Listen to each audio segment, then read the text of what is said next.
ಸರಳ ಶುಭದ ಒಂದು retro subject ಅಂತ ಎಲ್ರಿಗೂ ಟ್ರೈಲರ್ನಲ್ಲಿ ಕಂಡು ಬಂದಿದೆ. ಎಲ್ರಿಗೂ ಟ್ರೈಲರ್ ಇಷ್ಟ ಆಗಿದೆ ಅಂತ ಅಂದ್ಕೊಳ್ತೀನಿ. ಈ ಒಂದು ಸಿನಿಮಾದಲ್ಲಿ ವರ್ಕ್ ಮಾಡಿರ್ತಕ್ಕಂಥ ಎಕ್ಸ್ಪೀರಿಯನ್ಸ್, ಈ ಒಂದು ತಂಡದಲ್ಲಿ ಜೊತೆ ವರ್ಕ್ ಮಾಡಿರ್ತಕ್ಕಂಥ ಎಕ್ಸ್ಪೀರಿಯನ್ಸ್ ತುಂಬ ಖುಷಿ ಕೊಟ್ಟಿದೆ. ಲೈಫ್ ಟೈಮ್ ಮೆಮೊರಿಯಾಗಿ ಉಳ್ಕೊಳ್ಳೋವಂಥ ಒಂದು ಸಿನಿಮಾ ಇದು.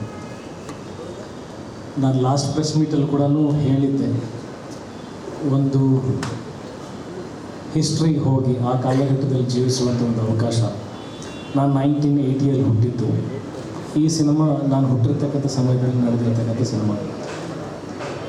ನಾನು ನಮ್ಮ ತಂದೆ ತಾಯಿ ಎಷ್ಟು ರೊಮ್ಯಾಂಟಿಕ್ ಆಗಿದ್ದರು, ಆಮೇಲೆ ನಮ್ಮ ತಂದೆ ಹಾಕೊಳ್ತಿರ್ತಕ್ಕಂಥ ಉಡುಪುಗಳು, ಅವರು ಇದ್ದಂಥ ಶೈಲಿ, ಶಿಸ್ತು, ಇದೆಲ್ಲ ಆಲ್ಮೋಸ್ಟ್ ಹೋಲಿಕೆ. ಅಂದರೆ ಅವ್ರ ಥರನೇ ನಾನು ಜೀವಿಸಿದ್ದು. ಆಮೇಲೆ ಆಗಿನ ಕಾಲದಲ್ಲಿ ಸಿನಿಮಾಗಳು ಬರ್ತಾಯಿತ್ತು, ಅಣ್ಣವ್ರದ್ದು, ವಿಷ್ಣು ಸರ್ದು, ಅನಂತ್ ನಾಗ್ ಸರ್ದು. ಅವರು ಕನ್ನಡ ಭಾಷೆನ ಮಾತಾಡ್ತಿರ್ತಕ್ಕಂಥ ಸ್ಪಷ್ಟತೆ ಎಷ್ಟು ಚಂದವಾಗಿರ್ತಾಯಿತ್ತು, ಮತ್ತು ಅವರ ಅಭಿನಯದಲ್ಲಿ ಒಂದು ಮಧುರತೆ, ಅದೆಲ್ಲ ಕೂಡ ಮತ್ತೆ ನಾವು ಮರುಸೃಷ್ಟಿ ಮಾಡೋದಕ್ಕೆ ಒಂದು ಅವಕಾಶ ಸಿಕ್ಕಿದ್ದು. ಆ ಥರ ಸಿನಿಮಾದಲ್ಲಿ ಆ ಪಾತ್ರ ನನಗೆ ಸಿಕ್ಕಿದ್ದು. ಮಂಜು ಸ್ವರಾಜ್ ಅವರು ಮತ್ತು ಲೋಹಿತ್ ಅವರು ಅದು ಯಾಕೆ ಆಯ್ಕೆ ಮಾಡಿದ್ರು ನನ್ನ ಹತ್ರ ಬಂದರು. ಬಟ್ ನನಗೆ ಒಂದು ಅದೃಷ್ಟ ಅಂತ ಭಾವಿಸ್ತೀನಿ. ಆ ಥರದ್ದೊಂದು ನಿರ್ದೇಶಕನ ಆಲೋಚನೆ, ಇದಕ್ಕೆ ಸೂಟ್ ಆಗ್ತಾನೆ ಅನ್ನೋದೇ ಒಂದು ದೊಡ್ಡ ಪ್ರಶಂಸೆ. ಅದು ಒಂದು ಉಡುಗೊರೆ, ಒಂದು ಅವಾರ್ಡ್ ಅಂತ ಹೇಳ್ಬೋದು. ನಾನು ವೇದಿಕೆ ಮೇಲೆ ಲಾಸ್ಟ್ ಟೈಮ್ ಕೂಡ ಹೇಳಿದ್ದೆ, ನಾನು ಚಿಕ್ಕ ಮಗು ಥರ. ಅದು ಹೇಳೋದಕ್ಕೆ ಯಾರು ಹೆಂಗೆ ತೊಗೊಳ್ತಿರೋ ಗೊತ್ತಿಲ್ಲ, ಬಟ್ ಒಂದು ಫ್ಯಾಂಟಸಿ, ಒಂದು ಸೂಪರ್ ಮ್ಯಾನ್, ಸ್ಪೈಡರ್ ಮ್ಯಾನ್, ಒಂದು ಆ ಥರದ್ದೊಂದು ಬಟ್ಟೆ ಹಾಕ್ಕೊಂಡ್ರೆ ಒಂದು ಪವರ್ಸ್ ಹೆಂಗೆ ಬರುತ್ತೆ. ನನಗೆ ಆ ಕಾಲದಲ್ಲಿ ಅಂದರೆ ಕ್ಯಾಮ್ರಾ ಮುಂದೆ ನಿಂತ್ಕೊಂಡು ಆ ಥರ ಕಾಸ್ಟ್ಯೂಮ್ಸ್ ಹಾಕ್ಕೊಂಡು, ಆ ಥರ ಮೇಕಪ್ ಹಾಕ್ಕೊಂಡು, ಆ ಥರದ್ದು ಡೈಲಾಗ್ಸ್, ಆ ಥರದ್ದು ಒಂದು ವರ್ಲ್ಡಲ್ಲಿ ಆ್ಯಕ್ಟ್ ಮಾಡಬೇಕಾದ್ರೆ ಅಣ್ಣವ್ರ ಥರ, ವಿಷ್ಣು ಸರ್ ಥರ ನಾನು ಫೀಲ್ ಮಾಡ್ಕೊಳ್ತಾ ಇದ್ದೆ. ಅದು ಒಂದು ಫ್ಯಾಂಟಸಿ, ಒಂದು ಸೂಪರ್ ಹೀರೋ. ಅವರೆಲ್ಲ ಸೂಪರ್ ಹೀರೋಸ್ ನಮಗೆಲ್ಲ. ಸೊ ಅವ್ರ ಥರ ನಾನು ಆಗಿದ್ದೀನಿ ಅನ್ನೋ ಹತ್ರ ಒಂದು ಒಳಗಡೆ ಒಂದು ಭ್ರಮೆ, ಒಂದು ಫೀಲ್. ಸೊ ಆ ಒಂದು ಖುಷಿ ಒಂದು ಚಿಕ್ಕ ಮಗುಗೆ ಒಂದು ಕೊಟ್ಟಿರ್ತಕ್ಕಂಥ ಒಂದು ಅವಕಾಶ. ಅದು ಬಹಳ ಎಂಜಾಯ್ ಮಾಡಿದ್ದೀನಿ. ಆ್ಯಂಡ್ ವ್ಯಾಲೆಂಟೈನ್ಸ್ ಡೇ, ಪ್ರೇಮಿಗಳ ದಿನಾಚರಣೆ ಪ್ರಯುಕ್ತ ಒಂದು ಪ್ರೀತಿಯ ವಾತಾವರಣ ಸೃಷ್ಟಿಯಾಗಿರೋಂಥ ಟೈಮಲ್ಲಿ ನಮ್ಮ ಸಿನಿಮಾ ರಿಲೀಸ್ ಆಗ್ತಾ ಇದೆ. ಈ ಸಿನಿಮಾನೂ ಒಂದು ಪ್ರೀತಿಯ ಸಂದೇಶ ಕೊಡುತ್ತೆ. ಕಪಲ್ಸಿಗೆ, ಹೊಸದಾಗಿ ಮದುವೆ ಆಗಬೇಕಂತಿರೋರಿಗೆ, ಮದುವೆ ಆದವರು, ಪ್ರೇಮಿಗಳಿಗೆ ಈ ಸಿನಿಮಾ ನೋಡಿದಾಗ ಬಹಳನೇ ಒಂದು ಖುಷಿ ಕೊಡುತ್ತೆ.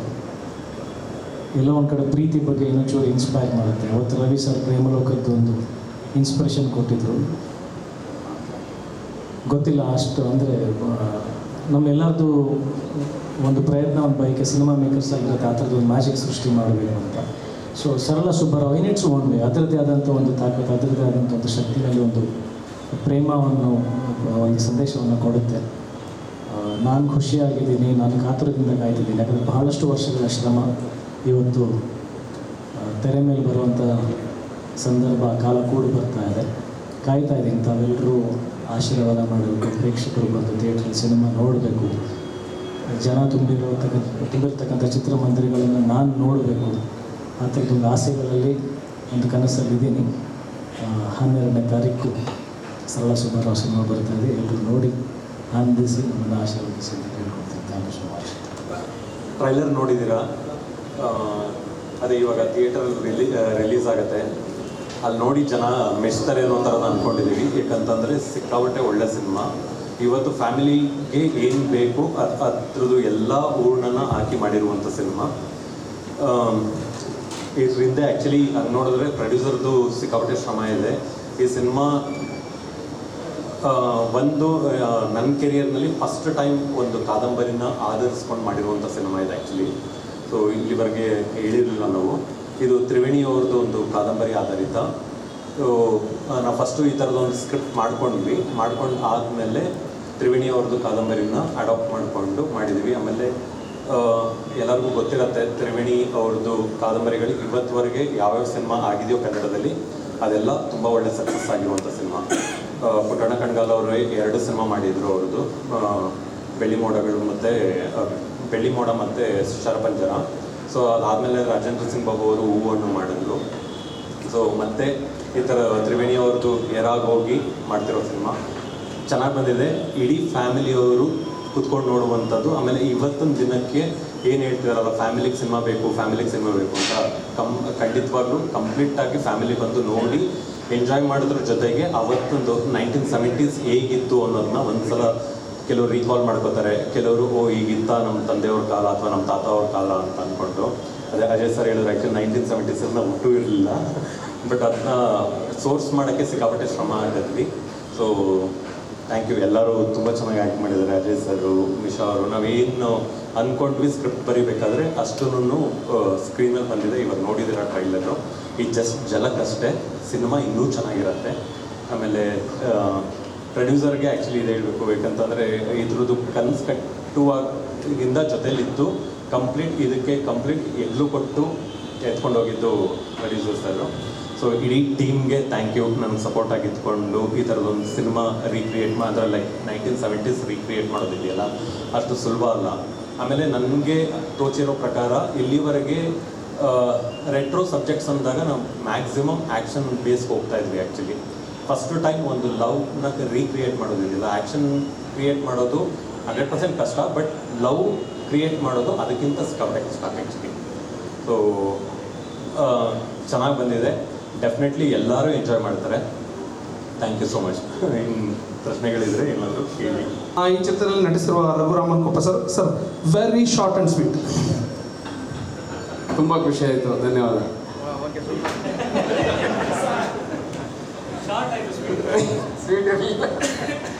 ಇಷ್ಟು ಮಾತ್ರ ತೊಗೊಳ್ಳಿ, ಏನು ಇವ್ರ ಹೈಟಿಗೆ ಮ್ಯಾಚ್ ಮಾಡಿದ್ದೇನೆ ಅನ್ಕೋಬೇಡಿ, ಕೆಳಗಡೆ ತೋರಿಸ್ಬೇಡಿ, ಸ್ಟೂಲೆಲ್ಲ.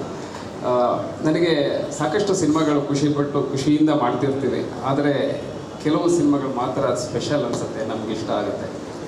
ಅದರಲ್ಲಿ ಈ ಸಿನಿಮಾ ಕೂಡ ಅಷ್ಟೇ. ನನ್ನ ಜೀವನದಲ್ಲಿ ಒಂದು ತುಂಬ ಹತ್ತಿರವಾದಂಥ ಸಿನಿಮಾ, ಕಾಯ್ತಾ ಇರುವಂಥ ಸಿನಿಮಾ. ಹಾಗೆಯೇ ಈ ಸಿನಿಮಾದಲ್ಲಿ 3 ಜನ ಪರ್ಫೆಕ್ಷನಿಸ್ಟ್ ಅಂತೀನಿ ನಾನು. ಅದರಲ್ಲಿ ಮಂಜು ಸ್ವರಾಜ್ ಅವರು ಏನು ಮಾಡಿದ್ರು ಒಂದು ವಿಶೇಷತೆ. ಯಾವುದೇ ಸಿನಿಮಾ ತೊಗೊಳ್ಳಿ ನೀವು ಅವ್ರದ್ದು, ಅದರಲ್ಲೊಂದು ಸ್ಪೆಷಾಲಿಟಿ ಇದೆ. ಸುಮ್ಮನೆ ಏನೋ ಹೋಗಿ ಮಾಡಿ ಬಂದಂತಹ ಅಲ್ಲ, ಅದ್ರ ಹಿಂದೆ ಸಾಕಷ್ಟು ವರ್ಕ್ ಮಾಡಿ ಮಾಡುವಂತಹ ಸಿನಿಮಾ ಮಂಜು ಸ್ವರಾಜ್ ಅವ್ರದ್ದು. ಹಾಗಾಗಿ ಅವರದ್ದು ತುಂಬ ಸ್ಪೆಷಲ್ ಅನಿಸ್ತಾರೆ. ಇನ್ನು ಅಜಯ್ ರಾವ್ ಸರ್ ನಮ್ಗೆ ಗೊತ್ತಿದೆ, one of the perfectionist. Sir ನಿಮ್ಮನ್ನು ನೋಡಿದಾಗೆಲ್ಲ ಖುಷಿ ಆಗುತ್ತೆ. ಅಂದರೆ ನೀವು ಈಸಿಯಾಗಿ ಯಾವುದನ್ನು ಸ್ವೀಕಾರ ಮಾಡಲ್ಲ. ಇದು ಕೂಡ ಅಷ್ಟೇ, ತುಂಬ ಅದ್ರ ಹಿಂದೆ ಶ್ರಮ ಹಾಕಿದ್ದೀರಿ. ನಿಮ್ಮ ಶ್ರಮಕ್ಕೆ ತಕ್ಕ ಪ್ರತಿಫಲ ಸಿಗುತ್ತೆ ಅಂತ ನಾವೆಲ್ಲ ಎಕ್ಸ್ಪೆಕ್ಟ್ ಮಾಡ್ತಾ ಇದ್ದೀವಿ. ಇನ್ನು ಹೊಸದಾಗಿ ಬಂದರೂ ಕೂಡ ಲೋಹಿತ್ ಸರ್ ಒಬ್ಬ ನಿಮಗೆ ಗೊತ್ತಾಗ್ತಾ ಇದೆ, ಅವ್ರು ಏನು ಮಾಡಿದ್ರು ಒಂದು ಪ್ಯಾಷನೇಟಾಗಿ ಮಾಡ್ತಾರೆ. ಆ ನಿಟ್ಟಿನಲ್ಲಿ ಇವತ್ತಿನ ಚಿತ್ರರಂಗಕ್ಕೆ ಇಂತಹ ಒಬ್ಬ ನಿರ್ಮಾಪಕರು ಬೇಕು ಅನಿಸುತ್ತೆ. ಖಂಡಿತ ನೀವು ಸಾಕಷ್ಟು ಜನಕ್ಕೆ ಮಾದರಿಯಾಗಿದ್ದೀರಾ sir. You are inspiring to all upcoming producers. So ಹೀಗೆ ಮುಂದುವರಿಯಿರಿ ಅಂತ ಕೇಳ್ಕೊಳ್ತಾ ನನಗೆ ಅವಕಾಶ ಕೊಟ್ಟಿದ್ದಕ್ಕೆ ಧನ್ಯವಾದ. ಮಾಧ್ಯಮದವರಿಗೆಲ್ಲ ಧನ್ಯವಾದಗಳು ಹೇಳ್ತೀನಿ. Thank you. I won't say much. I would just say this movie is all about love that was pure and divine, and that is what is missing in today's era. So maybe you can't experience that in your personal life, so why don't we all go and watch it in theaters to experience that on screen. And I truly believe that love is all about souls getting connected to each other. That used to happen in that era, but now it's lacking. So just to get it back and just to experience that, everybody should go and watch it in theaters. That's it. Thank you so much. Hope you like the trailer. Thank you. ಈಗ ತ್ರಿವೇಣಿ ಅವ್ರ ಕಾದಂಬರಿಗಳೆಲ್ಲ ಹೆಣ್ಣಿನ ಭಾವನೆಗಳ ಬಗ್ಗೆ ಮತ್ತು ಭಾವನೆಗಳ ಮೇಲೆ ಆಗುವಂಥ ಆಘಾತಗಳ ಬಗ್ಗೆ ಸಂಬಂಧಿಸಿದೆ. ಶರಪಂಜರ ಇರ್ಬೋದು, ಬೆಳ್ಳಿ ಮೋಡ ಇರ್ಬೋದು, ಮತ್ತು ಹೂವನ್ನು.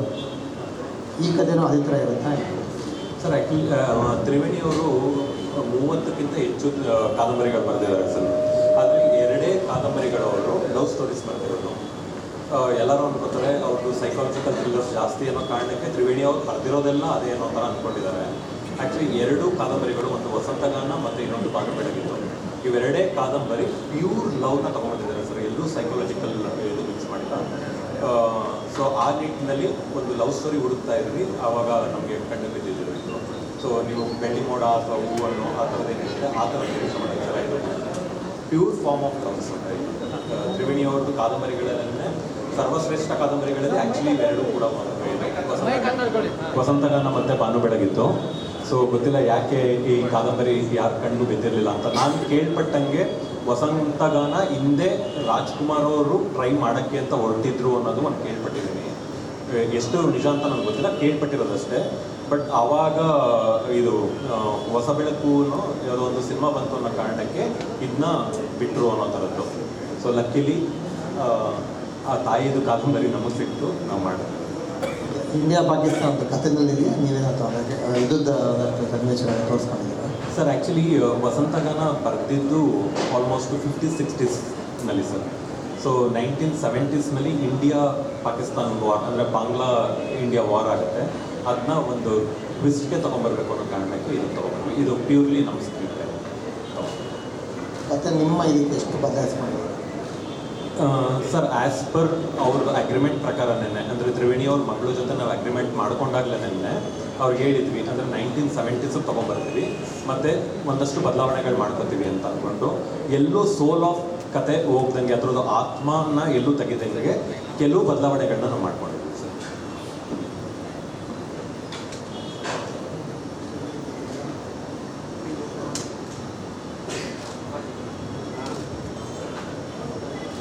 ಲೋಹಿತ್ ಸರ್, ನಿಮಗೆ ಪ್ರಶ್ನೆ. ಈ ನಾವೆಲ್ಸಿಂದ ಸಿನಿಮಾ ರೂಪಕ್ಕೆ ಬರೋದು ತುಂಬ ಸಿನಿಮಾಗಳು ಹಿಟ್ಟಾಗಿದೆ, ಕೆಲವು ನಿಲ್ಲಕ್ಕೆ ಆಗಿರಲಿಲ್ಲ. ಈಗಿನ ತಲೆಮಾರಿಗೆ ಓದೋ ಅಭ್ಯಾಸ ಕಡಿಮೆ ಆಗ್ತಾ ಇದೆ. ಆ conversion as a cinema producer ಆಗಿ ಹೇಗೆ ನೋಡ್ತೀರ ನೀವು? ಸರ್, ಓದೋದು ಕಡಿಮೆ ಆಗ್ತಾ ಇದೆ. ಬಟ್ ಏನಕ್ಕೆ ಅಂದರೆ ಈಗ as you know media is very media ಅಂದರೆ every one are watching TV. ಮುಂಚೆ ಆದರೆ ಅದೇ ಒಂದು ಅಭ್ಯಾಸ ಇತ್ತು. ಬಿಕಾಸ್ ಅವ್ರಿಗೆ ಎಂಟರ್ಟೈನ್ಮೆಂಟ್ ಬೇಕು ಅಂದರೆ they have to go through books. ಆ ಥರ ಇತ್ತು. ಬುಕ್ ಓದೋದು ಒಂದು ಹವ್ಯಾಸ ಇತ್ತು. ಈಗ ಯಾರಿಗೂ ಓದೋ ಅಭ್ಯಾಸ ಇಲ್ಲ ಅಂತ ನೀವೇ ಹೇಳ್ಬಿಟ್ಟಿದ್ದೀರಾ ಆ್ಯಕ್ಚುಲಿ. ಸೊ ಅದ್ರ ಬಗ್ಗೆ ನಾವು ಏನು ಕಮೆಂಟ್ ಮಾಡೋಣ sir? Because it's going at the moment people are not reading. Sir, ಈಗ ನನಗೆ ಗೊತ್ತಿರೋ ಪ್ರಕಾರ ಇನ್ನೊಂದು 4-5 ಜನ ಇದ್ದಾರೆ ಸರ್ ಓದೋ ಅಭ್ಯಾಸ ಇರೋರು. ಬಟ್ ಅದು ಎಲ್ಲರಿಗೂ ಗೊತ್ತಾಗೋದಿಲ್ಲ. That is the main thing. ಇವಾಗಲೂ ನಾನು ನೋಡಿರೋ ಪ್ರಕಾರ ಅಜಯ್ ಸರ್ ತುಂಬ ಓದ್ತಾರೆ. Is also A very loan ಇದ್ದಾಗ ಅವ್ರು ಜಾಸ್ತಿ ಇಷ್ಟಪಡೋದು ರೀಡಿಂಗ್ ಅಂತ ನಾನು ಕೇಳ್ಪಟ್ಟೆ. ನಮ್ಮ ಮಂಜು ಸ್ವರಾಜ್ ಸರ್ ಓದೋ ಅಭ್ಯಾಸ ಇದೆ. ನನಗೆ ಗೊತ್ತಿರೋ ಪ್ರಕಾರ ಇನ್ನೂ ಅಭ್ಯಾಸ ಇದೆ, ಬಟ್ ಕಮ್ಮಿ ಆಗಿದೆ ನೀವು ಹೇಳಿದಾಗ. That is what the answer sir. Sir, ಈಗ 1970 ಅದೊಂದು ರೀಕ್ರಿಯೇಟ್ ಮಾಡಬೇಕಲ್ಲ ಸರ್, ಪ್ರಿಪ್ರೇಷನ್ ಆಗಿತ್ತು ಡೈರೆಕ್ಟ್ರೆ? ಅಂದರೆ ನಿಮ್ಮ ಡೈಲಾಗ್ಸ್ ಇರ್ಬೋದು, ಲೊಕೇಶನ್ ಇರ್ಬೋದು, ಅದು ಹೇಗೆ ತುಂಬ ಚಾಲೆಂಜಿಂಗ್ ಇತ್ತಾ ಹೇಗೆ ಅಂತ ಸ್ವಲ್ಪ ಹೇಳಿ ಸರ್. ಸರ್ ಆ್ಯಕ್ಚುಲಿ ಸಿಕ್ಕಾಪಟ್ಟೆ ಚಾಲೆಂಜಿಂಗ್ ಇತ್ತು. ಅದು ಹೇಳೋಕ್ಕಾಗಲ್ಲ ಆ್ಯಕ್ಚುಲಿ, ಸಿಕ್ಕಾಪಟ್ಟೆನೇ ಚಾಲೆಂಜಿಂಗು. ಒಂದು ಲಕ್ಕಿ ಏನಂತಂದರೆ ಮೂಲ ಕತೆ ನಡೆಯೋದು ಮೈಸೂರು ಪ್ರಾಂತ್ಯದಲ್ಲೇ. ನನ್ನ ಇನ್ನೂ ಒಂದು ಸ್ವಲ್ಪ ರೆಟ್ರೋ ಸ್ಟೈಲ್ ಉಳಿಸ್ಕೊಂಡಿರೋದು ಮೈಸೂರು ಒಂದೇ. ಅಲ್ಲಿ ತುಂಬ ಒಳ್ಳೆ ಮನೆ ಸಿಕ್ತು ನಮಗೆ. ಹತ್ತತ್ರ 100 ಎಷ್ಟು ವರ್ಷ ಸರ್ ಹಳೆ 1932ರಲ್ಲಿ ಕಟ್ಟಿರುವಂಥ ಒಂದು ಮನೆ ಸಿಕ್ತು. ಆಮೇಲೆ ಗೊತ್ತಿರುತ್ತಲ್ಲ ಸರ್, ಮೈಸೂರಿನಲ್ಲಿ ಒಂದಷ್ಟು ಪಳವಳಿಕೆಗಳಿದ್ದಾವೆ ಆ್ಯಕ್ಚುಲಿ. ಅದು ಡೈಲಾಗ್ಸಲ್ಲಿ ಹೇಳಿದ್ರಿ, ಡೈಲಾಗ್ಸ್ ಆ್ಯಕ್ಚುಲಿ ನಮ್ಗೆ ಹೆಲ್ಪ್ ಮಾಡಿದ್ದೇನೆ. 1960ಸಿಂದ 1970ಸ್ವರೆಗೆ ಸಿನಿಮಾಗಳನ್ನ ತುಂಬ ಅಬ್ಸರ್ವ್ ಮಾಡಿದ್ವಿ. ಅವತ್ತೊಂದು ದಿನಕ್ಕೆ ಹೇಗೆ ಕನ್ನಡ ಬಳಸ್ಕೊತಾ ಇದ್ರು ಪ್ರತಿಯೊಂದು ಪದಗಳು ಅಂತ ಅಂದ್ಬಿಟ್ಟು. ಸೊ ಅವೆಲ್ಲನೂ ಕಂಪ್ಲೀಟು ಟೇಬಲ್ ವರ್ಕ್ ಮಾಡಿದ್ವಿ ಸರ್, ಇನ್ಕ್ಲೂಡಿಂಗ್ ಕಾಸ್ಟ್ಯೂಮ್ಸು.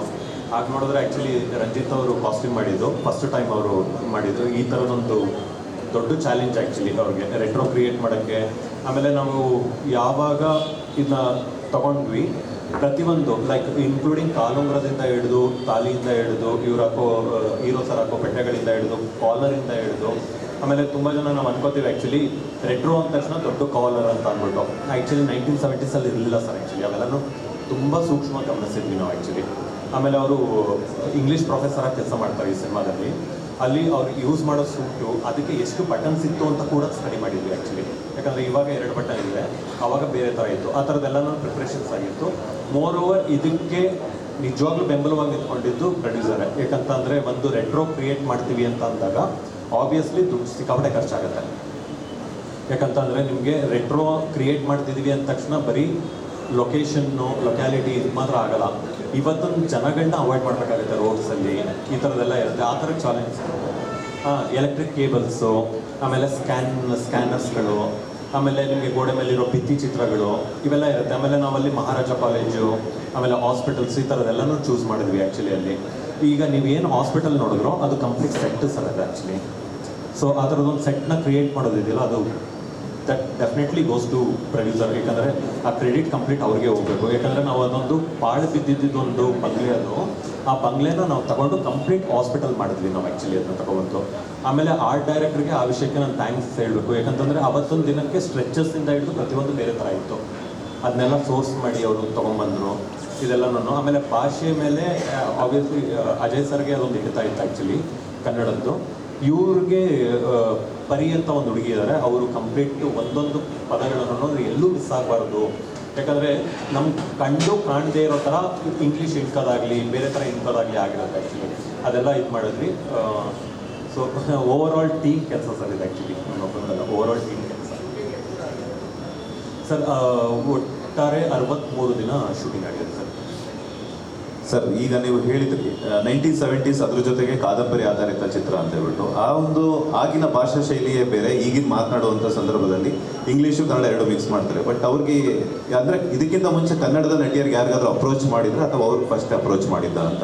ಯಾಕಂತಂದರೆ ಭಾಷೆಯಲ್ಲಾಗಿರ್ಬೋದು, ಡೈಲಾಗ್ ಡೆಲಿವರಿಯಲ್ಲಾಗಿರ್ಬೋದು, ಯಾರೊಬ್ಬರು ಡಬ್ಬಿಂಗ್ ಹೇಳಿದ್ರು ಕೂಡ ಅವ್ರಿಗೆ ಎಕ್ಸ್ಪ್ರೆಷನ್ಸ್ ಅದೊಂದು ಅರ್ಥ ಆಗಬೇಕಾಗುತ್ತೆ, ಆ ಪ್ರೊನೌನ್ಸಿಯೇಷನ್ ಅನ್ನೋದು ಪ್ರಾಪರಾಗಿ ಬರಬೇಕಾಗುತ್ತೆ. ಹೆಂಗಿತ್ತು ನಿಮ್ಮ ಸೆಲೆಕ್ಷನ್ ಹೀರೋಯಿನ್ ಒಂದು ವಿಚಾರದಲ್ಲಿ ಅಂತ? ಸರ್ ಆ್ಯಕ್ಚುಲಿ ಹೀರೋ ಸೆಲೆಕ್ಟ್ ಆಗ್ಬಿಟ್ರು ಸರ್. ನಾವು ಫಸ್ಟ್ ಅಂದ್ಕೊಂಡ ತಕ್ಷಣ ಅಜಯ್ ಸರ್ ಅಂದ್ಕೊಂಡ್ವಿ, ಅಜಯ್ ಸರ್ ಬಂದರು ಆ್ಯಕ್ಚುಲಿ. ಬಟ್ ಹೀರೋಯಿನ್ಗೆ ಆ್ಯಕ್ಚುಲಿ ಸಿಕ್ಕಾಬಿಟ್ಟೆ ಕಷ್ಟಪಟ್ಟಿದ್ವಿ ಸರ್. ಅಂದರೆ ನಾವು ಫಸ್ಟು ಕನ್ನಡದಲ್ಲೇನೇ ತುಂಬ ಜನನ ನೋಡಿದ್ದು. ಸೊ ನೀವು ನಂಬ್ತಿರೋ ಬಿಡ್ತಿರೋ ಹತ್ತತ್ರ 40ರಿಂದ 45 ಜನ ಹೀರೋಯಿನ್ನ ಸೋರ್ಸ್ ಮಾಡಿರೋದು ಸರ್ ಆ್ಯಕ್ಚುಲಿ. ನಮಗೆ ಒಂದು ಯಾವುದೋ ಒಂದು ರೀಲ್ನಲ್ಲಿ ಇವ್ರು ನೋಡಿದ್ವಿ ನಾವು ಆ್ಯಕ್ಚುಲಿ. ನಮಗೆ ಒಂದು ಬೇಕಾಗಿದ್ದು ಏನಂದರೆ ಆ ಹೀರೋಯಿನ್ ಸಿಕ್ಕಾಬಿಟ್ಟೆ ಮುದ್ದಾಗಿರಬೇಕು. ಎರಡನೇದು ಬ್ರಾಹ್ಮಿಣ್ ಕುಟುಂಬಕ್ಕೆ ಹೋಲಿಕೆ ಬರಬೇಕು ಆ ಮುಖ. ಮೂರನೇದು ಆ ರೆಟ್ರೋ ಮುಖ ಇದಾಗಬೇಕು. ಸೊ ಅದನ್ನ ನಾವು ತುಂಬ ಕನ್ನಡ ಆ್ಯಕ್ಚುಲಿ ನಿಮ್ಗೆ ಗೊತ್ತಿರೋ ನಾನು ಆಲ್ಮೋಸ್ಟ್ ಬಹುತೇಕ ಸಿನಿಮಾದಲ್ಲಿ ಕನ್ನಡ ಹೀರೋಯಿನ್ಸ್ ಇರೋದು.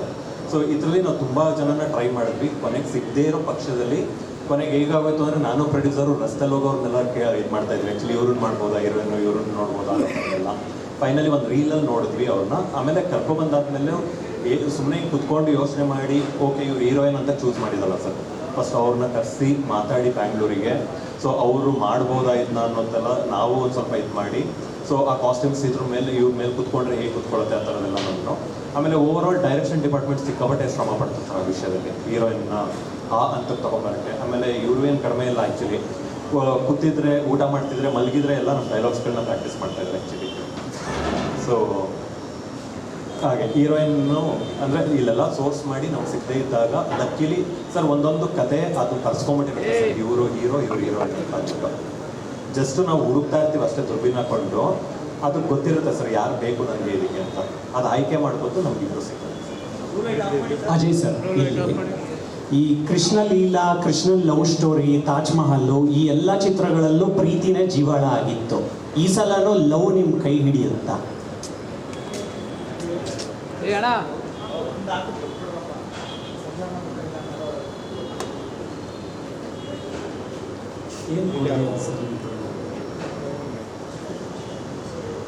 ಇಲ್ಲ ಅರ್ಥ ಆಯ್ತಲ್ಲ. ಅದರಲ್ಲಿ ಪ್ರೀತಿ ಜೀವಾಳ ಆಗಿತ್ತು, ಇದರಲ್ಲೂ ಪ್ರೀತಿನೇ ಜೀವಾಳ. ಕೈ ಹಿಡಿಯತ್ತ ನಿಮಗಿರೋ ಪ್ರಶ್ನೆ ನನಗೂ ಅದೇ ಇರೋ ಪ್ರಶ್ನೆ. ಈ ಪ್ರತಿಯೊಂದು ಸಿನಿಮಾ ಮಾಡಬೇಕಾದ್ರೆ ಎಲ್ಲ ಕಲಾವಿದನೂ ಕೈ ಹಿಡೀಲಿ, ಇದೊಂದು ಸಿನಿಮಾ ಮತ್ತೊಂದು ದಾರಿದೀಪ ಆಗಲಿ, ಇನ್ನೊಂದು ಮೈಲಿಗಲ್ಲಾಗಲಿ ಅಂತಲೇ ಆಸೆ ಪಡ್ತಾನೆ. ಸೊ ಹಾಗಾಗಿ ಅಷ್ಟು ವರ್ಷಗಳಿಂದ ಅಷ್ಟು ಡೆಡಿಕೇಟೆಡ್ ಆಗಿ ಅಷ್ಟು ಶ್ರದ್ಧೆಯಿಂದ ಇದರಲ್ಲಿ ಇನ್ವಾಲ್ವ್ ಆಗಿನೇ ಕೆಲಸ ಮಾಡಿದ್ದೀನಿ. ಹಾಗಾಗಲಿ ಅಂತ ಆಶಿಸ್ತಾ ಇದ್ದೀನಿ. ಅದು ಪ್ರಶ್ನೆ ನನಗೂ ಪ್ರಶ್ನೆನೇ ಅದು. ಯಾವಾಗಲೂ ರಿಲೀಸ್ ದಿನವೇ ಅದ್ರ ಉತ್ತರ ಸಿಗೋದು. ಆಗತ್ತಾ ಅಂತ ನಾನು ಇವತ್ತೇ ಭವಿಷ್ಯವಾಣಿ ನೋಡಿಯೋದು ಕಷ್ಟ ಆಗ್ಬೋದು. ಅದೃಷ್ಟ ಎಲ್ಲಿಂದ ಎಲ್ಲಿಗಾದರೂ ತೊಗೊಂಡೋಗ್ಬೋದು, ಅಲ್ಲಿಗೆ ಇರ್ಬೋದು.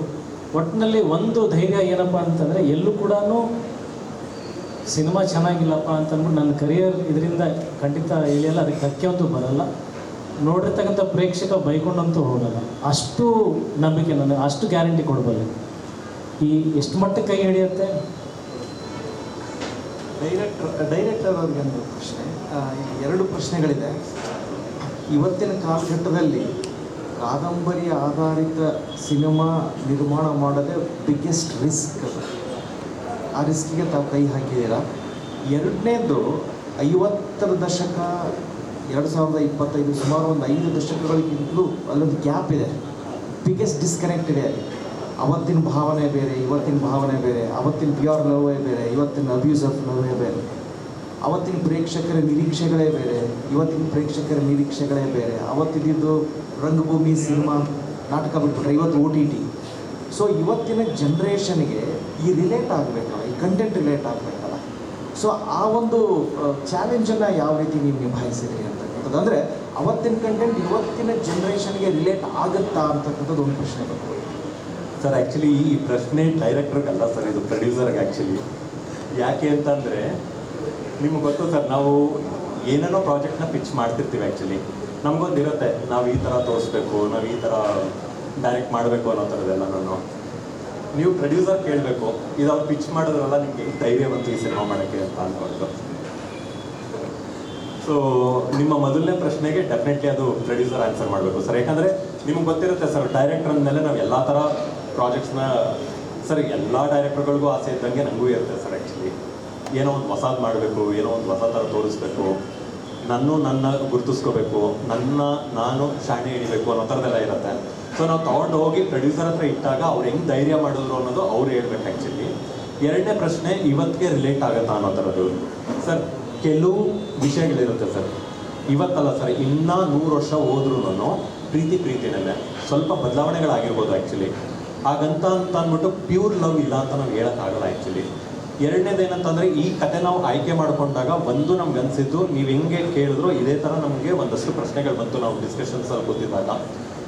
ಗುರು ಹಿಂಗಿತ್ತು ಪ್ರೀತಿ ಅವಾಗ, ನಾವು ಯಾಕೆ ಹಿಂಗೆ ಬದುಕ್ತಾ ಇಲ್ಲ ಅಂತ ತೋರ್ಸೋಣ ಅನ್ನೋದನ್ನು ಒಂದು ಬಂತು.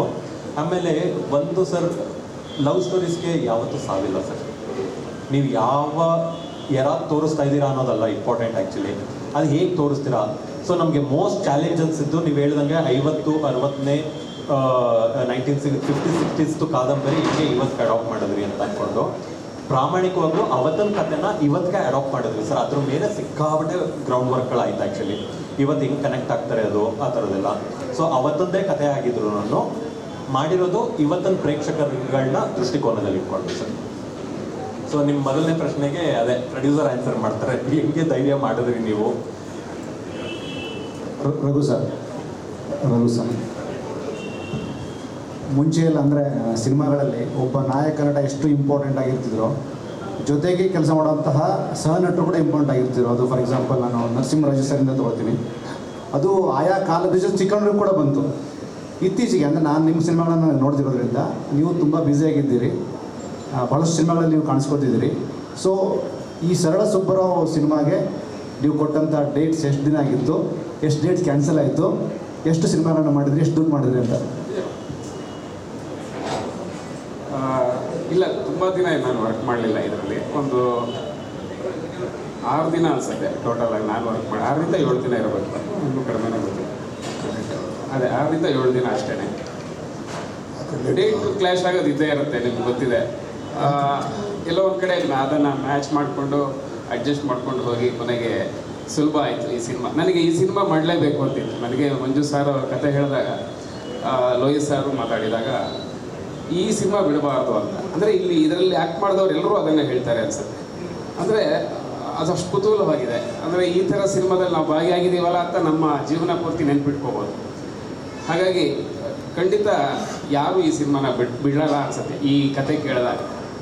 ನಾನು ಕೂಡ ಆ ನಿಟ್ಟಿನಲ್ಲಿ ಸಹ ಕಲಾವಿದನಾಗಿ ಅಥವಾ ಪೋಷಕ ಕಲಾವಿದನಾಗಿ ಈ ಸಿನಿಮಾನ ತುಂಬ ಎಂಜಾಯ್ ಮಾಡಿದ್ದೀನಿ. ನೀವು ಕೇಳಿದ ಪ್ರಶ್ನೆ ಅದೇ ಅನಿಸುತ್ತೆ, ಎಷ್ಟು ಡೇಟ್ ಕ್ಲಾಶ್ ಆಯಿತು, ಎಷ್ಟು ಬ್ಯುಸಿ ಆಗಿದ್ದೀನಿ ಅಂತ. ಆ ಹಂತದಲ್ಲಿ ನಾನು ಮ್ಯಾಚ್ ಮಾಡೋದಕ್ಕೆ ಈಸಿ ಆಯಿತು ಅನ್ಸುತ್ತೆ. ನಾನು ತುಂಬ ಬ್ಯುಸಿ ಏನಿಲ್ಲ, ಎಲ್ಲೋ ಒಂದೊಂದು ಸಿನಿಮಾ ಮಾಡ್ತಿದ್ದೀವಿ, ನಮ್ಗೆ ಹಂಗೆ ಅನ್ಸುತ್ತೆ ಅಷ್ಟೇ ಇವ್ರು ಬ್ಯುಸಿ ಇದ್ದಾರೆ ಅಂತ. 15 ದಿನ ಮನೇಲೇ ಕೂತಿರ್ತೀವಿ ಕೆಲವು ಟೈಮ್, ಇಡೀ ತಿಂಗಳೇ ವರ್ಕ್ ಮಾಡೇ ಇರೋದು.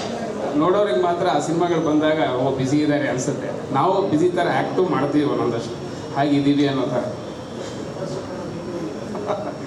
ಧನ್ಯವಾದ. ಅಜಯ್ ಅವರೇ, ದುಡ್ಡು ಮಾಡಿ ಅಂತ ಕೇಳಿದರೆ ಅದೇ ಅದು ಬ್ಯಾಂಕ್ ಬ್ಯಾಲೆನ್ಸ್ ನೋಡ್ಬೇಕು ಸರ್. 1 ಕೋಟಿ ಇಲ್ಲ, IT ರೈಡ್ ಆದರೆ ಬೇಕು ಸರ್, ಬೇಡ.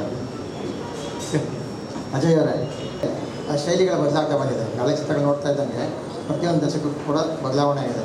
ಈ 70ರ ದಶಕದ ಸಿನಿಮಾಗಳು ಒಂದಷ್ಟು ನೀವು ಅದನ್ನು ತಲೆಯಲ್ಲಿ ಇಟ್ಕೊಂಡು ಆ ಒಂದು ಕಾಲಘಟ್ಟದ ಪಾತ್ರ ನಿಭಾಯಿಸಬೇಕಾದ್ರೆ ಎಷ್ಟು ಚಾಲೆಂಜಿಂಗ್ ಆಗಿದೆ? ನೀವು ಕೇಳ್ತೀರ ಸಿನಿಮಾಗಳು ಮಾಡೋ ಶೈಲಿ ಬದಲಾಗಿದೆ ಅಥವಾ ಶೈಲಿನೂ ಬದಲಾಯ್ತು. ಅವಾಗ ನಾವು ಹಳೆ ಬ್ಲ್ಯಾಕ್ ಆ್ಯಂಡ್ ಸಿನಿಮಾ ಮಾಡ್ತೀವಿ 50-60ರಲ್ಲಿ ಮೇಕಿಂಗ್ ಶೈಲಿ ಮತ್ತು ಆ್ಯಕ್ಟಿಂಗ್ ಎಲ್ಲ ಬದಲಾವಣೆ ಇದೆ. 70ರಲ್ಲಿ ತುಂಬ ದೊಡ್ಡ ದೊಡ್ಡ ಸಿನಿಮಾಗಳೆಲ್ಲ ಬಂದಿದೆ. ಆ ಒಂದು ದಶಕದ ಪಾತ್ರವನ್ನು ತಲೆಯಲ್ಲಿ ಇಟ್ಕೊಂಡು ಆ್ಯಕ್ಟ್ ಮಾಡಬೇಕಾದ್ರೆ ನಿಮ್ಮ ಎಫರ್ಟ್ ಎಲ್ಲ ಹೇಗಿತ್ತು? ಅಲ್ಲಿ ಮಂಜು ಸರ್ ಹೇಳ್ದ ಹಾಗೆ ಇದು ಪ್ರೀತಿ ಬದಲಾಗಿದೆ, ವ್ಯಕ್ತಪಡಿಸೋ ರೀತಿ ಬದಲಾಗಿದೆ, ಸಿನಿಮಾ ಟೆಕ್ನಾಲಜಿ ಬದಲಾಗಿದೆ. ಬಟ್ ಆ್ಯಸ್ ಆ್ಯನ್ ಆರ್ಟಿಸ್ಟ್ ಆ ಟೆಕ್ನಾಲಜಿನ ತಲೆಯಲ್ಲಿ ಇಟ್ಕೊಂಡು ಆ್ಯಕ್ಟ್ ಮಾಡಲ್ಲ. ಸೊ ಟೆಕ್ನಿಕಲ್ ಪಾರ್ಟ್ ಏನೇ ಇದ್ರೂ ಅಫ್ಕೋರ್ಸ್ ಅವ್ರ ಜವಾಬ್ದಾರಿ ಆಗಿರುತ್ತೆ. ಅಂದರೆ ಒಂದು ಟೆಕ್ನಿಕಲ್ ಐಡಿಯಾ ಇರುತ್ತೆ ಅಷ್ಟೇ. ಅಂದರೆ ಎಷ್ಟು ಕ್ರಿಸ್ಪಾಗಿ ಈ ವಿಚಾರನ ಹೇಳ್ತಾ ಇದ್ದಾರೆ ಅಥವಾ ಲೈಟಿಂಗ್ ಪ್ಯಾಟರ್ನ್ಸ್ ಹೇಗಿದೆ, ಕೆಲವೊಂದು ಮೈನ್ಯೂಟ್ ಟೆಕ್ನಾಲಜಿ ಬೇಸಿಕ್ ಥಿಂಗ್ಸ್ನ ನಾವು ತಲೆಯಲ್ಲಿ ಇಟ್ಕೊಂಡಿರ್ತೀವಿ ಹೊರತು ಒಬ್ಬ ಕಲಾವಿದನಾಗಿ ಅದು ಯಾವುದೇ ಕಾಲಘಟ್ಟ ಆಗಿರಲಿ ಆ ಪಾತ್ರ ನಾನು ಪ್ರಿಪೇರ್ ಆಗೋ ರೀತಿ ಯಾವಾಗಲೂ ಅದು ಸೇಮ್ ಆಗಿರುತ್ತೆ. ಅಂದರೆ ಅವತ್ತಿನ ಕಾಲದಲ್ಲೂ ಹಾಗೆ ಇತ್ತು, ಇವತ್ತಿನ ಕಾಲದಲ್ಲಿ ಅಫ್ಕೋರ್ಸ್ ರೀಲ್ನಲ್ಲಿ ನಾವು ಬಂದಿತ್ತು. ಅಂದರೆ ರೀಲ್ ಎರಾನಲ್ಲಿ ಹೆಂಗಿರ್ತಾಯಿತ್ತು ಅಂದರೆ ನಮ್ಮ ಪ್ರಿಪ್ರೇಷನ್ ಕ್ಯಾಮ್ರಾ ಮುಂದೆ ಬಂದು ನಿಲ್ತಾ ಇದೀವಿ ಅಂದರೆ 1 more ಟೇಕ್ ಹೋಗ್ಬಾರ್ದು. ಅದು ಆ ಶಿಸ್ತು ಹಂಗೆ ಬಂದ್ಬಿಟ್ಟಿದೆ. ಇವತ್ತಿನ ಅಫ್ಕೋರ್ಸ್ ನೀವು ಹೇಳ್ದಂಗೆ ಅದು ಒಂಚೂರು ಚೇಂಜಸ್ ನೋಡ್ತೀನಿ ನಾನು ಈಗಿನ ಕಲಾವಿದರಲ್ಲಿ. ಪ್ರಿಪ್ರೇಷನ್ ಮತ್ತು ಫಿಯರ್, ಭಯ ಅನ್ನೋದಿರುತ್ತಲ್ಲ. ಒಬ್ಬ ಡೈರೆಕ್ಟ್ರ್ ಬೈದ್ಬಿಡ್ತಾನೆ ಅಥವಾ ಒಬ್ಬ ಪ್ರೊಡ್ಯೂಸರ್ ಅನ್ಕೊಂಡ್ಬಿಡ್ತಾನೆ ನಾಳೆ ದಿನ ನಾನು ಜಾಸ್ತಿ ಟೇಕ್ಸ್ ತೊಗೊಂಡ್ಬಿಟ್ರೆ ಕೆಲಸ ಸಿಗುತ್ತೋ ಇಲ್ಲ, ಅವತ್ತು ರೀಲ್ ತಿಂತಾನೆ ಗುರು ತೆಗೆದಾಕಿ ಅಂತ ಇರ್ತೀವಿ. ಸೊ ನಮಗೆ ಆ ಫಿಯರ್ ಅದು ಹಂಗೆ ಬಂದ್ಬಿಟ್ಟಿದೆ. ಆ ಪ್ರಿಪ್ರೇಷನ್ ಅದು ಅಳವಡಿಸ್ಬಿಟ್ಟು ಬೈ ನೇಚರ್ ಆಗಿಬಿಟ್ಟಿದೆ. ಶಿಸ್ತುಬದ್ಧವಾಗಿ ಪ್ರಿಪೇರ್ ಆಗಿ ಆ ಡೈಲಾಗ್ಸ್ ಕರೆಕ್ಟಾಗಿ ತಿಳ್ಕೊಂಡು ಆ ಟೋನ್ ಆಫ್ ಡೈಲಾಗ್ಸ್ ಒಂದೊಂದು ವರ್ಡ್ ಮೇಲೆ ಎಷ್ಟು ಪ್ರೆಷರ್ ಹಾಕ್ತಾಯಿದೀವಿ ಅದನ್ನು ನಾವು ತಿಳ್ಕೊಳ್ದೆ ಪ್ರಾಕ್ಟೀಸ್ ಮಾಡಿದ್ರೆ ಕ್ಯಾಮ್ರಾ ಮುಂದೆ ಬರೋಲ್ಲ. ಸೊ ಆ ಪ್ರಿಪರೇಷನ್ ವೈಸ್ ಹೋದರೆ ಅಫ್ಕೋರ್ಸ್ ನಾನು ಎಲ್ಲ ಸಿನಿಮಾಗಳು ಅಣ್ಣವ್ರದ್ದು ಎರಡು ಕನಸು, ವಿಷ್ಣು ಸರ್ದು ಕೆಲವೊಂದು ಸಿನಿಮಾ, ಅನಂತನಾಗ್ ಸರ್ದು ಕೆಲವೊಂದು ಸಿನಿಮಾಗಳು, ಆಮೇಲೆ ನಮ್ಮ ತಂದೆಯದು ಹಳೆಯ ಆಲ್ಬಮ್ಗಳು, ಫೋಟೋಸ್ಗಳು, ಅದಕ್ಕೆ ನಾನು ಕಾಸ್ಟ್ಯೂಮ್ಸ್ ಹೋಲಿಕೆ ಆಗ್ತದೆ. ಈ ಥರದ್ದೆಲ್ಲ ಚಿಕ್ಕ ಪ್ರಿಪ್ರೇಷನ್ಸ್. ಅಂದರೆ ಒಂದಿನಕ್ಕೆ ಮುಗಿದಿಲ್ಲ ಅದು. ಯಾವತ್ತೋ ಒಂದಿನ ನಾಳೆ ಏನು ಸೀನ್ ಮಾಡ್ತಾಯಿದ್ದೀವಿ ಅಥವಾ ಇವತ್ತು ಏನು ಮಾಡಿ ಹೋಗಿದ್ವಿ ಕೆಲವೊಂದು ಸಲ ಅದು ಕಾಡ್ತಾ ಇರುತ್ತಲ್ಲ, ಅದು ಮತ್ತೊಂದು ಸಲ ಮೆಲ್ಕ್ ಹಾಕೋದು. ಅದು through out till the last day ವರೆಗೂ ಅದು ನಡೀತಾನೇ ಇತ್ತು, ಅದು ಪ್ರಾಸೆಸ್ ಮುಗಿದಿಲ್ಲ. ಬಟ್ ಅರ್ಧ ಕೆಲಸ ಇವ್ರ ಕಡೆಯಿಂದ ಆಗೋಗಿರುತ್ತೆ ಪ್ರಿಪ್ರೇಷನ್. ನಾವು ಜಸ್ಟ್ ಕಲಾವಿದಕ್ಕೆ ಒಂದು ಚೂರು ಫ್ಲೇವರ್ ಆ್ಯಡ್ ಮಾಡಿರ್ತೀವಿ ಕೆಲವೊಂದು ಸಲ. ಸೊ ಟೆಕ್ನಿಷಿಯನ್ಸ್, ಕಾಸ್ಟ್ಯೂಮ್ ಡಿಸೈನರ್ ಅರ್ಧ ಆ ಕಾಸ್ಟ್ಯೂಮ್ ಹಾಕೊಂಡು ಕೂಡಲೇ ಗೊತ್ತಿಲ್ಲದೇ ಸುಬ್ಬರಾವ್ ಅಂದರೆ ನಾನು ಇಷ್ಟು ಪ್ರಿಪೇರ್ ಆಗಿದ್ದರೆ ಆ ಬಟ್ಟೆ ಆ ಪರ್ಫೆಕ್ಷನ್ ಹಾಕೊಂಡ್ಮೇಲೆ ಇವ್ರು ಹೆಂಗೆ ಇರ್ತಾಯಿದ್ರು ಅಂದರೆ ನಮ್ಮ ರಂಜಿತ್ ಅವರು ವಾಚ್ ಈ ಕಡೆ ಡೈಲ್ ನೋಡೋದಿಲ್ಲ, ಈ ಕಡೆ ಅಲ್ಲ, ಮಾತಾಡ್ತಾ ಹಿಂಗೆ ತಿರುಗಿಸ್ಬಿಟ್ರೆ ಹಿಂದೆ ಇವರು ಬಾಡಿ ಗಾರ್ಡ್ ಥರ ನಿಂತಿರೋದು. Ajay sir turn your watch, ಯಾವುದನ್ನು ಒಂದು ಬಟನ್ ಬಿಚ್ಬಿಟ್ಟು ಅದನ್ನು ಒಳಗಡೆ ಒಂದು ಗೋಲ್ಡ್ ಚೈನ್ ಹಾಕ್ಬಿಟ್ರೆ ಸರ್ ತೆಗೆದು ಬಿಡಿಯೋದು ಅಂತ ಆ ಥರ. ಸೊ ಅರ್ಧಕ್ಕರ್ಧ ಆ ಕಾಸ್ಟ್ಯೂಮ್ಸು, ಮೇಕಪ್ಪು, ಸೆಟ್ ವರ್ಕ್, ಆ ವಾತಾವರಣ ನಾವು ಬೆಳಿಗ್ಗೆ ರೆಡಿಯಾಗಿ ಮೇಕಪ್ ಹಾಕೊಂಡು ಬರ್ತಿದ್ದಂಗೆ ಗೊತ್ತಿಲ್ಲದೇ ನಮಗೆ ಪ್ರಿಪ್ರೇಷನ್ ಕೊಟ್ಬಿಡೋದಕ್ಕೆ. ಸೊ ಎಲ್ಲ ಆಯಾಮಿಂದ ಅದು ನಮ್ಮ preparation plus atmosphere preparations help me and both ಇದು ಎಲ್ರಿಗೂ ಆ ಥರದ್ದು ಒಂದು ಸಹಕಾರ ಕೊಟ್ಟಿದೆ. ಆ ಪಾತ್ರದ ಬಾಡಿ ಲ್ಯಾಂಗ್ವೇಜು ಅಥವಾ ಮ್ಯಾನರಿಸಮ್ಮು ಆ ಒಂದು ಕಾಲಘಟ್ಟನೇ ರೆಪ್ರೆಸೆಂಟೇಟಿವ್ ಮಾಡ್ತಾರೆ. ಹೌದೌದು, ಖಂಡಿತ. ಮಾತಾಡೋ ಶೈಲಿ ಕೂಡ ಸ್ಪಷ್ಟತೆ, ಎಷ್ಟು ಪಾಸ್ ಕೊಡ್ತಾಯಿದ್ರು ಮಾತಿಗೆ, ಅದೆಲ್ಲ ಕೂಡ ತುಂಬ ಡಿಟೇಲಿಂಗ್ ಆಗಿ ಮಾಡಿದ್ದಾರೆ. ಅಷ್ಟು ದೊಡ್ಡ ಲೇಖಕಿಯರ ಒಂದು ಕಾದಂಬರಿ ತಗೊಂಡ್ರು ನಿಮ್ಗೆ ಎಷ್ಟು ಖುಷಿ ಪಡ್ತಾರೆ? ತುಂಬ ಖುಷಿ ಆಯಿತು. ಇವರು ಕಾದಂಬರಿ ಕೊಟ್ಟರು ಫಸ್ಟ್ ನನಗೆ, ಅದು ವಸಂತಗಾನ ಒಂದು ಪ್ರಿಂಟ್ ತಂದು ಕೊಟ್ಟರು. ನಾನು ಅದರ ಆಫೀಸಿಂದ ಮನೆ ತುಂಬ ಹತ್ತಿರ ಆಯಿತು. ಹೋಗೋಷ್ಟರಲ್ಲಿ ಒಂದು 2 ಪೇಜ್ ಓದ್ತೆ ನಾನು ಕಾರಲ್ಲಿ ಕೂತ್ಕೊಂಡು. ವಿಷಯ ಇಂಟ್ರೆಸ್ಟ್ ಅಂದರೆ ಪಾತ್ರ ಇಮಿಡಿಯೇಟ್ಲಿ ಇಂಟ್ರೆಸ್ಟಿಂಗ್ ಅನ್ಸೋಕ್ಕೆ ಸ್ಟಾರ್ಟ್ ಆಯಿತು. ಎಷ್ಟು ಸ್ವೀಟ್ ಆಗಿದೆಯಲ್ಲ. ಬಟ್ ನಾನು ಓದಿ ಡಿಸೈಡ್ ಮಾಡೋದಕ್ಕಿಂತ ನಮ್ಮ ತಾಯಿ ಕೊಟ್ಟೆ, ಅಮ್ಮ ಇದು ಓದು ಅಂತ. ಯಾಕೆ ಏನಂತ ಕೇಳಿದ್ರೆಲ್ಲ ಓದ್ಬಿಟ್ಟು ಹೇಳು ಅಂತ. ಅವ್ರು ರಾತ್ರಿ ಎಲ್ಲ ಕೂತ್ಕೊಂಡು ಪಾಪ ಓದ್ಬಿಟ್ಟು ಬೆಳಿಗ್ಗೆ ಹೇಳಿದ್ರು, ಯಾಕೆ ಏನು ಹೇಳಿದ್ರು, ಇಲ್ಲ ಇದು ಸಿನಿಮಾ ಮಾಡಬೇಕಂತಿದ್ದಾರೆ ಯಾರೋ ಒಬ್ಬರು ಅಂತ. ಕಥೆ ಚೆನ್ನಾಗಿದೆ, ಪಾತ್ರ ಚೆನ್ನಾಗಿದೆ, ಸಿನಿಮಾ ಹೆಂಗಾಗುತ್ತೆ ಅಂತ ಬೇರೆ ಕಾದು ನೋಡಿ ಅಂದ್ಬಿಟ್ಟು ನಾನು ಮತ್ತೆ ಅದನ್ನು ಓದಿದೆ. ನನಗೂ ಇಷ್ಟ ಆಯಿತು. ಆಮೇಲೆ ಮಂಜು ಸರಿಗೆ ಮತ್ತು ಎಲ್ಲರೂ ಸರಿ ಮಂಜು ನಿಮಗೆ ಯಾಕೆಂದರೆ ಆ ಥರ ಕಾಲಘಟ್ಟ ಸಿನಿಮಾ ಮಾಡಬೇಕಾದ್ರೆ ಯಾವ ನಿರ್ದೇಶಕ ನಿಮ್ಮ ತಲೆಯಲ್ಲಿ ಇದ್ರು ಅವಾಗ? ಯಾಕೆಂದರೆ ಆ ಒಂದು ಕಾಲಘಟ್ಟಕ್ಕೆ ಹೋಗ್ಬೇಕು, ಯಾವುದೋ ಸಿನಿಮಾ ನೆನಪಾಗುತ್ತೆ, ಯಾವುದೋ ಒಂದು ಶಾರ್ಟ್ ಇಟ್ಟಾಗ ಯಾವುದೋ ಮೇಕಿಂಗ್ ಮಾಡ್ಬೇಕಾದ್ರೆ ಆ ಥರ ಒಂದು ತಲೆಗೆ ಬಂದಿದ್ದು ಯಾವುದು? ಸರ್ ಆ್ಯಕ್ಚುಲಿ ನಿಜವಾಗಿ ಹೇಳ್ಬೇಕಂದ್ರೆ ಆ ಡೈರೆಕ್ಟರ್ಸ್ನೆಲ್ಲ ನಾವು ಹತ್ರಕ್ಕೂ ನಾವು ಟಚ್ ಮಾಡೋಕ್ಕಾಗಲ್ಲ ಸರ್ ಆ್ಯಕ್ಚುಲಿ. ಅವರು ಕೊಡ್ತಿದ್ದೆಲ್ಲ ನಾವು ಈಗ ಸತ್ಯವಾಗಿ ಹೇಳ್ಬೇಕಂತಂದರೆ ಇನ್ನೂ ಆರ್ಟಿಸ್ಟ್ಗಳನ್ನ ಇವ್ರನ್ನ ನೋಡಿ ಈ ಥರದ್ದು ಮಾಡ್ಬೋದು ಅನ್ನೋ ಥರದ್ದು ಏನೋ ಒಂದು ಯೋಚನೆ ಮಾಡಿದ್ವಿ ಆ್ಯಕ್ಚುಲಿ. ಸರ್ ಆವತ್ತಿನ ಡೈರೆಕ್ಟರ್ಸ್ ಬಗ್ಗೆ ಅಥವಾ ಅವ್ರನ್ನ ಕಂಪೇರ್ ಮಾಡ್ಕೊತೀನಿ ಅಥವಾ ಅವ್ರನ್ನ ಇನ್ಸ್ಪೈರ್ ಮಾಡ್ಕೊಂಡು ಮಾಡ್ತೀನಿ ಅಂತ ಹೇಳ್ಕೊಳಕ್ಕೆ ನನಗೆ ಸಿಕ್ಕಾಪಟ್ಟೆ ಭಯ ಇದೆ ಸರ್ ಆ್ಯಕ್ಚುಲಿ. ಯಾಕಂದರೆ ನಾನು ಯಾರ್ದೋ ಒಂದು ಹೆಸರು ತೊಗೊಂಡೆ ಅಂತ ಅಂದರೆ ನಾನು ಅಟ್ಲೀಸ್ಟ್ ಒಂದು ಸಾಧಿಸ್ಬೇಕಾದಷ್ಟಾದರೂ ಅವ್ರ ಹತ್ರಕ್ಕೆ ರೀಚ್ ಆಗಿರ್ಬೇಕು ಆ್ಯಕ್ಚುಲಿ. ಅಷ್ಟು ಯೋಗ್ಯತೆ ನನಗಿಲ್ಲ ಸರ್ ಆ್ಯಕ್ಚುಲಿ. ಒಂದು ನಾವು ಆರ್ಟಿಸ್ಟ್ಗಳನ್ನ ಅಬ್ಸರ್ವ್ ಮಾಡಿದ್ವಿ, ಅದನ್ನ ಅಜಯ್ ಸರ್ ಮತ್ತು ಮಿಶಾ ಅವರು ಮತ್ತು ಎಲ್ಲ ಯಾರ್ಯಾರು ಇದ್ದಾರೆ ಎಲ್ಲರಿಗೂ ಒಂದಷ್ಟು ಪ್ರಿಪ್ರೇಷನ್ಸ್ ಕೊಟ್ವಿ. ಅದ್ರ ಮೇಲೆ ಆ ಬೇಸ್ ಮೇಲೆ ಅದೇ ಹೇಳ್ದಂಗೆ ಸರ್ ಇವತ್ತೊಂದು ಟೆಕ್ನಾಲಜಿಗೆ ತರಬೇಕಿತ್ತು ಆ್ಯಕ್ಚುಲಿ ಸಿನಿಮಾನ, ಇವತ್ತೊಂದು ಪ್ರೇಕ್ಷಕರಿಗೆ ಮುಟ್ಟಿಸ್ಬೇಕಿತ್ತು ಈ ಸಿನಿಮಾನ, ಜೊತೆಗೆ ಅವತ್ತೊಂದು ಎಸೆನ್ಸ್ ಇರಬೇಕಿತ್ತು. ಸೊ ಇದು ಹೆಂಗೆ ಅಂದರೆ ದೇಹ ಇವತ್ತೊಂದು, ಹೃದಯ ಅವತ್ತೊಂದು. ಸೊ 100% ಇಂಥ ನಿರ್ದೇಶಕರನ್ನ ಮೈಂಡಲ್ಲಿ ಇಟ್ಕೊಂಡು ಕೆಲಸ ಮಾಡಿದೆ ಅಂತ ಹೇಳ್ಕೊಳ್ಳೋಷ್ಟು ಯೋಗ್ಯತೆಯೂ ಇಲ್ಲ, ಅಷ್ಟು ಧೈರ್ಯನೂ ಇಲ್ಲ ನನಗೆ. ನಮಸ್ಕಾರ ಎಲ್ರಿಗೂ. ಕ್ಷಮಿಸಿ, ಶೂಟಿಂಗ್ ಇದ್ದಿದ್ದರಿಂದ ಸ್ವಲ್ಪ ತಡವಾಯಿತು ಬರೋದಕ್ಕೆ.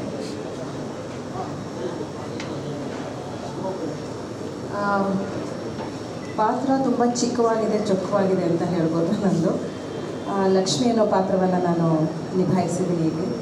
ನನಗೆ ಮಂಜು ಸರ್ ಈ ಪಾತ್ರದ ಬಗ್ಗೆ ಹೇಳಿದಾಗ ತುಂಬ ಇಷ್ಟ ಆಯಿತು. ಆ್ಯಂಡ್ ಪ್ರೀತಿ ಯಾವ ಕಾಲಘಟ್ಟದಲ್ಲೂ ಏನು ಬದಲಾಗೋದಿಲ್ಲ, ಅದನ್ನು ತೋರಿಸೋ ರೀತಿ ಬದಲಾಗಿರ್ಬೋದು ಅಷ್ಟೇ ಹೊರತು ಪ್ರೀತಿ ಆಗಿನ ಕಾಲಕ್ಕೂ ಈಗಿನ ಕಾಲಕ್ಕೂ ಎಲ್ಲ ಒಂದೇ ಇದೆ. ಆದರೆ ಅದು ತುಂಬ ಒಂದು ಸಹಜ ಪ್ರೀತಿ, ಅಲ್ಲಿ ತೋರಿಕೆ ಇಲ್ಲ. ಅಂಥ ಒಂದು ಪಾತ್ರವನ್ನು ಮತ್ತು ನನ್ನ ಕೋ ಆರ್ಟಿಸ್ಟ್ ಅಂದರೆ ರಂಗಾಯಣ ರಘು ಸರ್ ಜೊತೆ ಆ್ಯಕ್ಟ್ ಮಾಡಿದ್ದೀನಿ. ಸೊ ಈಗಾಗಲೇ ನಿಮಗೆ ಗೊತ್ತಿದೆ, ಸಾಕಷ್ಟು ಸಿನಿಮಾಗಳಲ್ಲಿ ನಾನು ಅವರು ಒಟ್ಟಿಗೆ ಅಭಿನಯಿಸಿರುವಂಥ ಸಿನಿಮಾಗಳಲ್ಲಿ ತುಂಬ ಚೆನ್ನಾಗಿ ಮೂಡ್ ಬಂದಿದೆ. ಸೊ ಈ ಸಿನಿಮಾ ಕೂಡ ಹಾಗೇ ಒಂದು 3 ದಿನ ಕಾಲ ಅಷ್ಟೇ ನಾನು ಈ ಸಿನಿಮಾದಲ್ಲಿ ಕೆಲಸ ಮಾಡಿದ್ದು. ತುಂಬ ವಿಭಿನ್ನವಾದ ಪಾತ್ರ ಅನ್ನೋದಕ್ಕಿಂತ ಹೆಚ್ಚಾಗಿ ತುಂಬ ಪ್ರೀತಿಯಿಂದ ಇರೋವಂಥ ಒಂದು ಗಂಡ ಹೆಂಡತಿ, ಅವರಿಬ್ಬರ ಮಧ್ಯದಲ್ಲಿ ಒಂದು ಸಹಜವಾದ ಪ್ರೀತಿ ಇರುತ್ತೆ. ಸೊ ಅದು ಎಲ್ಲೋ ಒಂದು ಕಡೆ ಚಿತ್ರದ ನಾಯಕ ನಾಯಕಿಗೂ ಇನ್ಸ್ಪೈರ್ ಆಗುವಂಥ ಒಂದು ಪಾತ್ರ ಅಷ್ಟೇ. ಒಂದು ದೊಡ್ಡ ಇಂಪ್ಯಾಕ್ಟ್ ಕೊಡೋವಂಥ ಒಂದು ಪಾತ್ರ. ಸೊ ಖುಷಿ ಆಯಿತು ನನಗೆ ಕೆಲಸ ಮಾಡಿದ್ದು. ಚಿಕ್ಕ ಪಾತ್ರ ಆದ್ರೂ ನಾನು ಯಾವಾಗಲೂ ಅದೇ ಹೇಳೋದು, ನನಗೆ ಒಂದು ಸೀನ್ ಇದ್ರೂ ಅದು ಪರ್ಫಾರ್ಮ್ ಮಾಡೋದಕ್ಕೆ ಒಬ್ಬ ಆರ್ಟಿಸ್ಟ್ಗೆ ಸಿಗಬೇಕಾದಂಥ ಪಾತ್ರಗಳು. ಸೊ ಅಂಥ ಒಂದು ಪಾತ್ರ ನನಗೆ ಇಲ್ಲಿ ಸರಳ ಸುಬ್ಬರಾವ್ ಸಿಕ್ಕಿದೆ. ಈಗಾಗಲೇ ನೀವು ನೋಡಿರಬೇಕು, ಸಾಕಷ್ಟು ಚೆನ್ನಾಗಿ ಪ್ರಮೋಷನ್ಸ್ ಕೂಡ ಮಾಡ್ತಾ ಇದ್ದಾರೆ. ಅದರಲ್ಲೇ ಗೊತ್ತಾಗುತ್ತೆ ಈ ಪ್ರೀತಿಯ ಸ್ವಾದನ ಎಲ್ಲರೂ ನಾವು ಅದನ್ನು ಅನುಭವಿಸ್ಬೇಕು ಅನ್ನೋಷ್ಟು ಚೆನ್ನಾಗಿ ಪ್ರಮೋಷನ್ಸ್ ನಡೀತಾ ಇದೆ. ಆ್ಯಂಡ್ ಅಷ್ಟೇ ಚೆನ್ನಾಗಿ ಚಿತ್ರೀಕರಿಸಿದ್ದಾರೆ. ಸೊ ಇಲ್ಲಿ ನನಗೆ ವಾಟ್ ಎವರ್ ದ ಕ್ರೆಡಿಟ್ಸ್ ಅದು ನಮ್ಮ ಡೈರೆಕ್ಟ್ರಿಗೆ ಸೇರಬೇಕು. ಪ್ರತಿಯೊಂದೊಂದು ಎಷ್ಟು ನಗಬೇಕು, ಎಷ್ಟು ನಾವು ಎಕ್ಸ್ಪ್ರೆಷನ್ಸ್ ಕೊಡಬೇಕು, ಎಷ್ಟು ಮಾತಾಡಬೇಕು, ಯಾವ ರೀತಿ ಮಾತಾಡಬೇಕು, ನಮ್ಮ ಬಾಡಿ ಲ್ಯಾಂಗ್ವೇಜ್ ಪ್ರತಿಯೊಂದು ಪ್ರಿಸೈಸಾಗಿ ಅವ್ರು ಹೇಳ್ಕೊಟ್ಟಿರೋದು ಅಷ್ಟೇ ನಾನು ಮಾಡಿರೋದಿದೆ. So I should really thank the whole team. Thank you. ನನಗೆ ನಾನು 3 ದಿನ ಕೆಲಸ ಮಾಡೋದು ನನಗೆ ತುಂಬ ಅದೊಂದು ಇನ್ನೂ ಇವತ್ತಿಗೂ ಸುಮಾರು ಈಗಾಗಲೇ 1.5 ವರ್ಷ 2 ವರ್ಷ ಆಗಿರ್ಬೋದು ನಮ್ಮ ಸಿನಿಮಾ ಇದಾಗಿ. ಇವತ್ತಿಗೂ ಅದು ಒಂಥರ ಅಚ್ಚಹಸಿರಾಗಿ ಉಳಿದಿದೆ ಆ ಒಂದು ಪಾತ್ರ. ಸೊ ಒಳ್ಳೆಯದಾಗಲಿ ನಮ್ಮ ಇಡೀ ತಂಡಕ್ಕೆ, ಸರಳ ಸುಬ್ಬರಾವ್ಗೆ.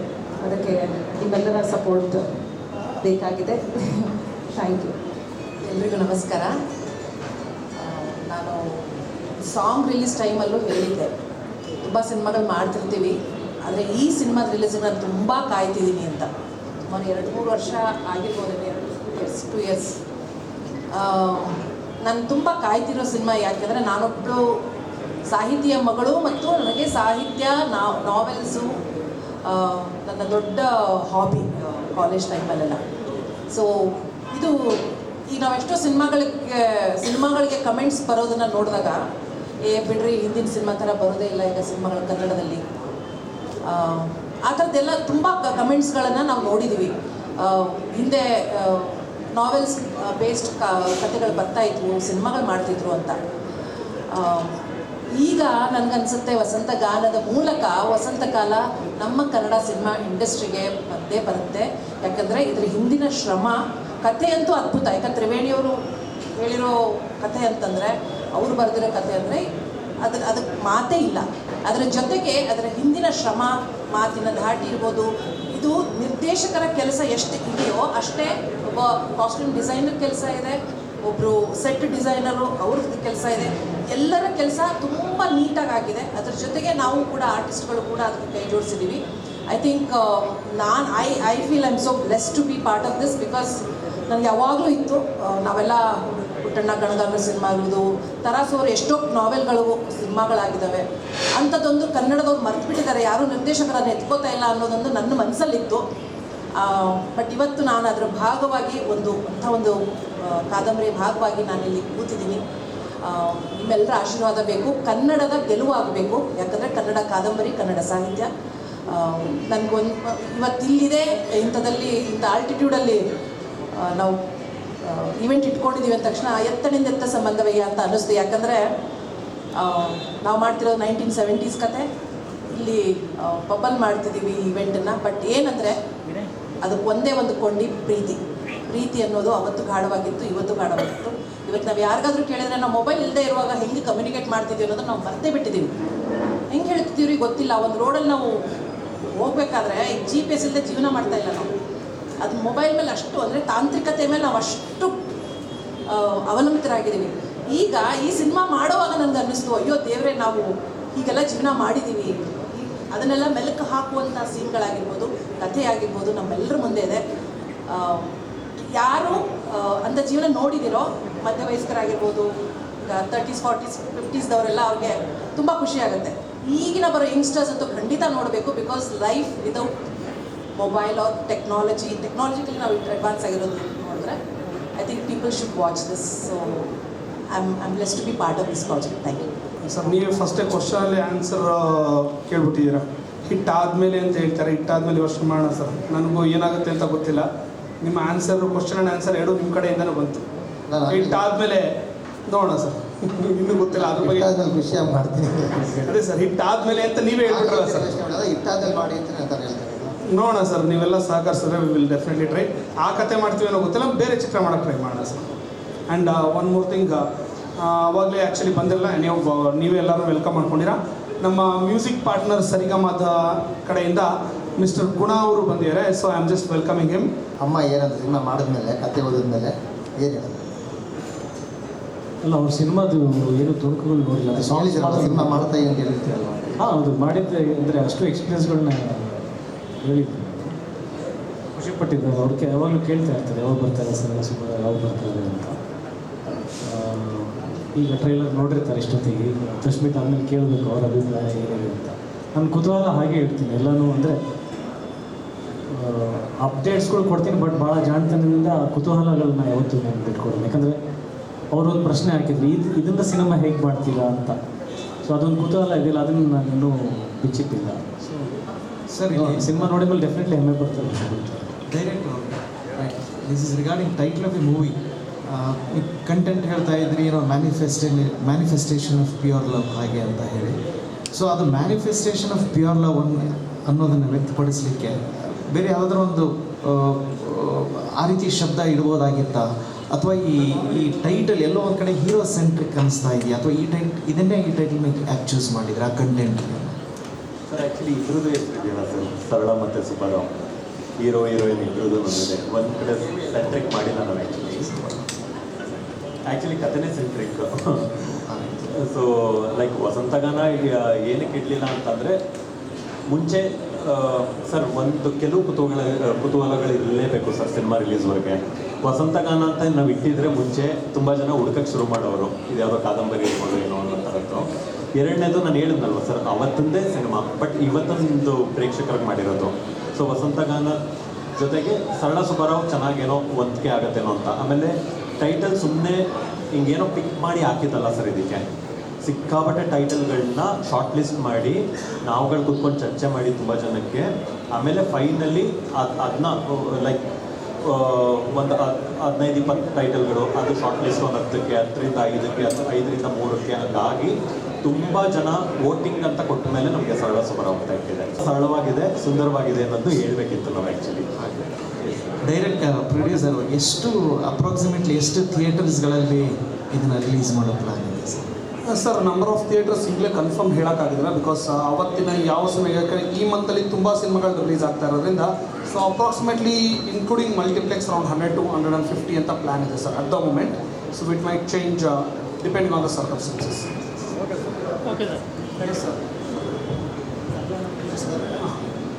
ಸರ್ ಇವರು ಮೇಡಮ್ ಮಾತಾಡ್ತಾ ಕೇಳಿದ್ರು, ಅಂದರೆ ಸಿನಿಮಾದ title Sarala Subbarao, but press meet ಯಾಕೆ ಆ್ಯಟಿಟ್ಯೂಡ್ 02 ಅಲ್ಲ ಅಂತ.